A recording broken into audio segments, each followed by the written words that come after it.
ओम नमो भगवते वासुदेवाय।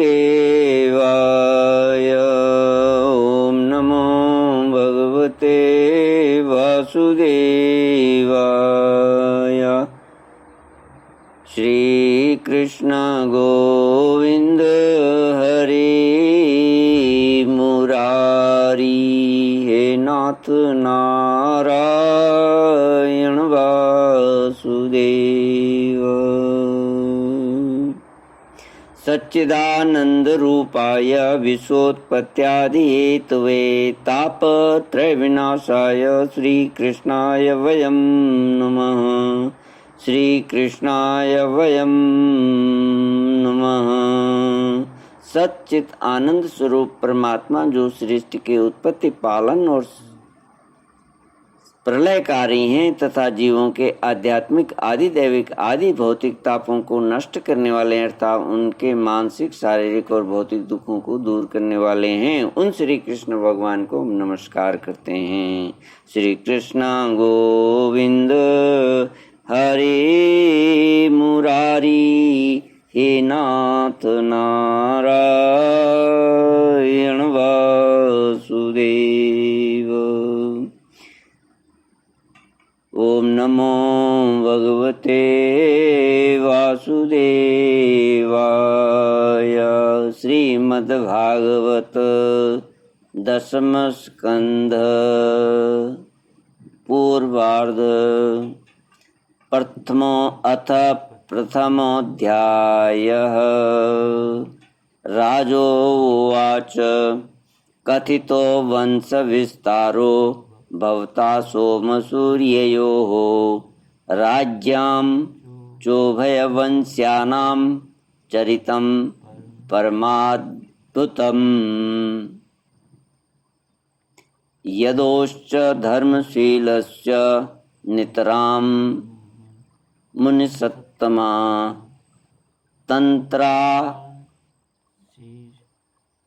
तत्रांशेनावतीर्णस्य विष्णोर्वीर्याणि संसन्नः अवतीर्य यदोर्वंशे भगवान् भूतभावनः कृतवान् यानि विश्वात्मा तानि नो वद विस्तरात्। भगवान के द्वारा पृथ्वी को आश्वासन, वसुदेव देवकी का विवाह और कंस के द्वारा देवकी के 6 पुत्रों की हत्या। राजा परीक्षित ने पूछा, भगवान आपने चंद्रवंश और सूर्यवंश के विस्तार तथा दोनों वंशों के राजाओं का अत्यंत अद्भुत चरित्र वर्णन किया। भगवान के परम प्रेमी मुनिवर, आपने स्वभाव से ही धर्म प्रेमी यदुवंश का भी विशद वर्णन किया है। अब कृपा करके उसी वंश में अपने अंश श्री बलराम जी के साथ अवतीर्ण हुए भगवान श्री कृष्ण के परम पवित्र चरित्र भी हमें सुनाइए। भगवान श्री कृष्ण समस्त प्राणियों के जीवनदाता एवं सर्वात्मा हैं। उन्होंने यदुवंश में अवतार लेकर जो जो लीलाएं की, उनका विस्तार से हम लोगों को श्रवण कराइए। जिनकी तृष्णा की प्यास सर्वदा के लिए बुझ चुकी है, वे जीवन मुक्त महापुरुष जिसका पूर्ण प्रेम से अतृप्त रहकर गान किया करते हैं, मुमुक्षु जनों के लिए जो भवरोग का रामबाण औषध है तथा विषयी लोगों के लिए भी उनके कान और मन को परम आह्लाद देने वाला है। भगवान श्री कृष्णचंद्र के ऐसे सुंदर, सुखद, रसीले गुणानुवाद से पशुघाती अथवा आत्मघाती मनुष्य के अतिरिक्त और ऐसा कौन है जो विमुख हो जाए, उससे प्रीति न करे। श्री कृष्ण तो मेरे कुलदेव ही हैं। जब कुरुक्षेत्र में महाभारत युद्ध हो रहा था और देवताओं को भी जीत लेने वाले भीष्म पितामह आदि अथिरथियों से मेरे दादा पांडवों का युद्ध हो रहा था, उस समय कौरवों की सेना उनके लिए अपार समुद्र के समान थी, जिसमें भीष्म आदि वीर बड़े बड़े मच्छों को भी निगल जाने वाले तिमिंगल मच्छों की भांति भय उत्पन्न कर रहे थे। परंतु मेरे सुनाम धन्य पिता में भगवान श्री कृष्ण के चरण कमलों की नौका का आश्रय लेकर उस समुद्र को अनायासी पार कर गए। ठीक वैसे ही जैसे कोई मार्ग में चलता हुआ स्वभाव से ही बछड़े के खुर का गड्ढा पार कर जाए।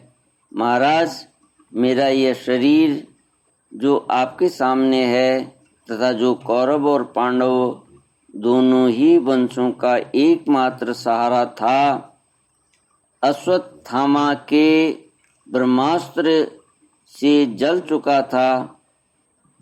उस समय मेरी माता जब भगवान की शरण में गई, तब उन्होंने हाथ में चक्र लेकर मेरी माता के गर्भ में प्रवेश किया और मेरी रक्षा की।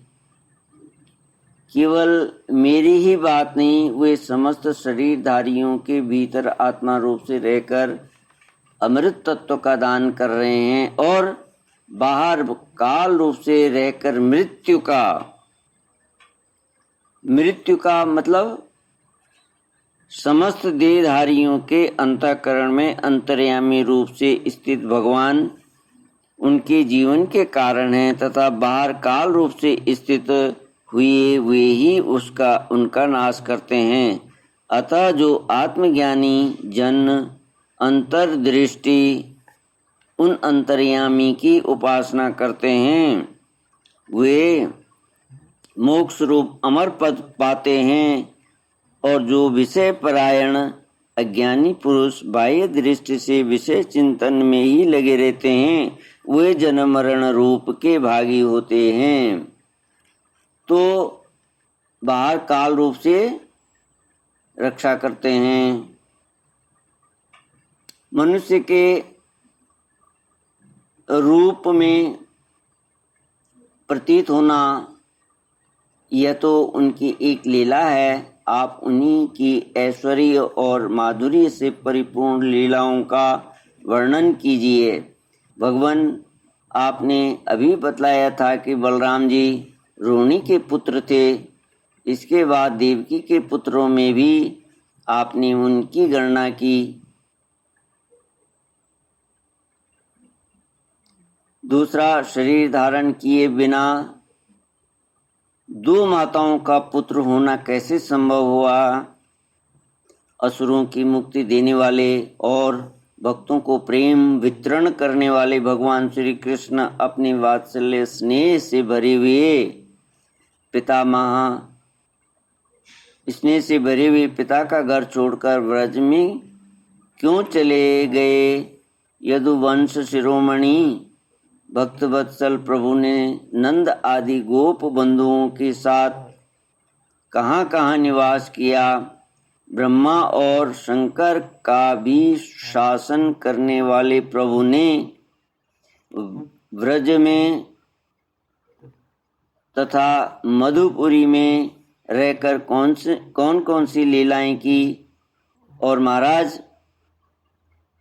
उन्होंने अपने माँ के भाई मामा कंस को अपने हाथों क्यों मार डाला?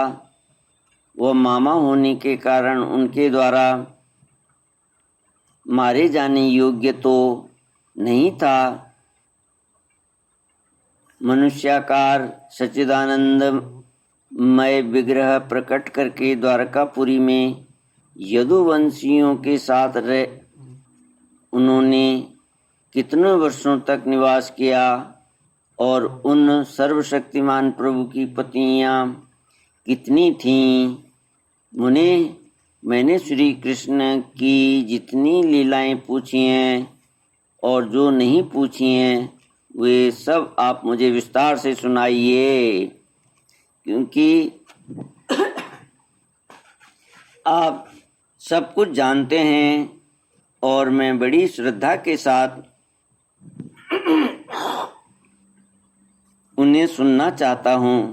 भगवान, अन्न की तो बात ही क्या, मैंने जल का भी परित्याग कर दिया है, फिर भी वह असह्य भूख प्यास जिसके कारण मैंने मुनि के गले में मृत सर्प डालने का अन्याय किया था, मुझे तनिक भी नहीं सता रही, क्योंकि मैं आपके मुख कमल से झरती हुई भगवान की सुधामयी लीला कथाओं का पान कर रहा हूँ। श्री कृष्ण गोविंद हरे मुरारी, हे नाथ नारायण वासुदेव। सूत उवाच एवं निशम्य भृगुनंदन साधुवादं वैयासकी स भगवानथ विष्णुरातं प्रत्यर्च्य कृष्णचरितं कलिकल्मषघ्नं व्याहर्तुमारभत भागवत प्रधान। श्री शुक उवाच सम्यग् व्यवसिता बुद्धिस्तव राजर्षि सत्तमा, वासुदेव कथायां ते यज्जाता नैष्ठिकी रतिः। सूदी कहते हैं, शौनक जी, भगवान के प्रेमियों में अग्रगण्य एवं सर्वज्ञ श्री सुखदेव जी महाराज ने परीक्षित का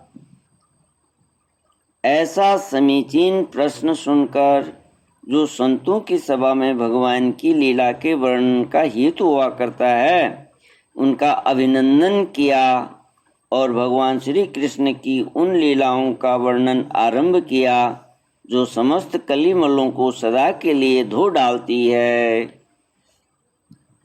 श्री सुखदेव जी ने कहा, भगवान के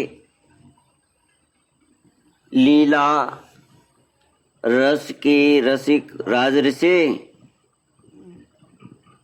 तुमने जो कुछ निश्चय किया है वह बहुत ही सुंदर और आदरणीय है, क्योंकि सबके हृदयाराध्य श्री कृष्ण की लीला कथा श्रवण करने में तुम्हें सहज एवं सुदृढ़ प्रीति प्राप्त हो गई है।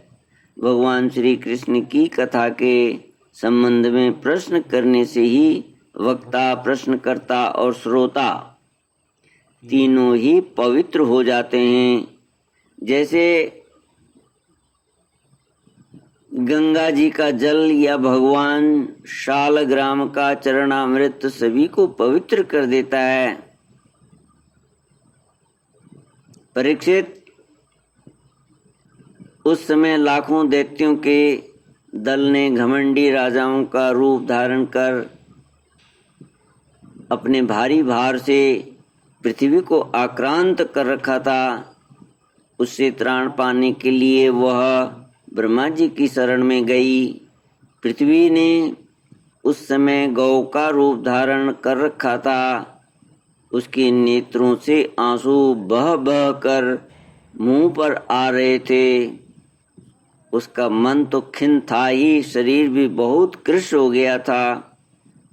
वह बड़े करुण स्वर से रंभा रही थी। ब्रह्मा जी के पास जाकर उसने उन्हें अपनी पूरी कष्ट कहानी सुनाई। ब्रह्मा जी ने बड़ी सहानुभूति के साथ उसकी दुख गाथा सुनी। उसके बाद वे भगवान शंकर, स्वर्ग के अन्यान्य प्रमुख देवता तथा गौ के रूप में आई भी पृथ्वी को अपने साथ लेकर क्षीर सागर के तट पर गए। भगवान देवताओं के भी आराध्य देव हैं। वे अपने भक्तों की समस्त अभिलाषाएं पूर्ण करते और उनके समस्त क्लेशों को नष्ट कर देते हैं। वे ही जगत के एकमात्र स्वामी हैं। क्षीर सागर के तट पर पहुंचकर ब्रह्मा आदि देवताओं ने पुरुष सूक्त के द्वारा उन्हीं परम पुरुष सर्वांतर्यामी प्रभु की स्तुति की। स्तुति करते करते ब्रह्मा जी समाधिस्थ हो गए। उन्होंने समाधि अवस्था में आकाशवाणी सुनी। इसके बाद जगत के निर्माणकर्ता ब्रह्मा जी ने देवताओं से कहा, देवताओं, मैंने भगवान की वाणी सुनी है, तुम लोग भी उसे मेरे द्वारा अभी सुन लो और फिर वैसा ही करो। उसके पालने में विलंब नहीं होना चाहिए। भगवान को पृथ्वी के कष्ट का पहले से ही पता है। वे ईश्वरों के भी ईश्वर हैं, अतः अपनी काल शक्ति के द्वारा पृथ्वी का भार ग्रहण करते हुए वे जब तक पृथ्वी पर लीला करें तब तक तुम लोग भी अपने अपने अंशों के साथ यदुकुल में जन्म लेकर उनकी लीला में सहयोग दो। वसुदेव जी के घर स्वयं पुरुषोत्तम भगवान प्रकट होंगे। उनकी प्रियतमा श्री राधा की सेवा के लिए देवांगनाएं जन्म ग्रहण करें। स्वयं प्रकाश भगवान शेष भी, जो भगवान की कला होने के कारण अनंत हैं, अनंत अंश भी अनंत ही होता है। अनंत का अंश भी अनंत ही होता है। और जिनके सहस्र मुख हैं, भगवान के प्रिय कार्य करने के लिए उनसे पहले ही उनके बड़े भाई के रूप में अवतार ग्रहण करेंगे। भगवान की वह ऐश्वर्यशालिनी योग माया भी जिसने सारे जगत को मोहित कर रखा है, उनकी आज्ञा से उनकी लीला के कार्य संपन्न करने के लिए अंश रूप से अवतार ग्रहण करेगी। श्री कृष्ण गोविंद हरे मुरारी, हे नाथ नारायण वासुदेव। श्री शुक उवाच इत्यादिस्यामरगणान् प्रजापतिपतिर्विभो आश्वास्य च महिं गीर्भिः स्वधाम परमं ययौ। श्री सुखदेव जी कहते हैं, परीक्षित, प्रजापतियों के स्वामी भगवान ब्रह्मा जी ने देवताओं को इस प्रकार आज्ञा दी और पृथ्वी को समझा बुझाकर ढाढ़स बंधाया। इसके बाद वे अपने परम धाम को चले गए। प्राचीन काल में यदुवंशी राजा थे सूरसेन। वे मथुरापुरी में रहकर माथुर मंडल और सूरसेन मंडल का राज्य शासन करते थे। उसी समय से मथुरा ही समस्त यदुवंशी नरपतियों की राजधानी हो गई थी। भगवान श्री हरि सर्वदा वहाँ विराजमान रहते हैं। एक बार मथुरा में सूर के पुत्र वसुदेव जी विवाह करके अपनी नवविवाहिता पत्नी देवकी के साथ घर जाने के लिए रथ पर सवार हुए।